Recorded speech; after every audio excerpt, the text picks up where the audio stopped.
Перші активності на тогорочнім кампу були фарбені лавочкох і цівок, з ktorih javne komunalne podprijemstvo Ruskom napravi tribini na košarkarskim terenu na pijacu. Kamp u Ruskim Keresture spada do robotnih kampoh, a tohoročna tema to sport na lalinski sposob, ta okrem na pijacu volontere budu ušorjovac i ošvižovac i patrunok šitskih sportskih terenoh u Ruskim Keresture. Volonterski kampi dobra ideja, pretože keď ľudia dobrodzečne robia zo zdzeku. Думам, že vec i rezultat vše dobrý.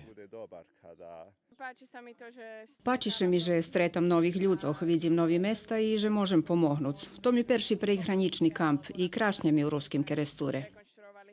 Jaka atmosfera na tohoročnom kampu? Fina atmosfera, tako čim prišli volonteri, tako všetci počali družiť, všetci takí otvorení, bešedujú, co mi še bar spáči, pretože uglavnom perši 10 dní na kampu vše takí ukočení, ale tu nevidím to takú ukočenosť, všetci tako še počali družiť. Nješka jutra volontere robja na bazenu, gdje ušorjuju teren za odbojku, farbja drevka, a posle šljevodnog vikendu budu ušorjovac teren na novim naseljenju, robic u ruske hiži, pomognju ušorjovac prostoriji mladežskog domu i tereni na Jarašu. Okrem robotnej časti za volonteroh organizovani i rižnorodni aktivnosti i druženja.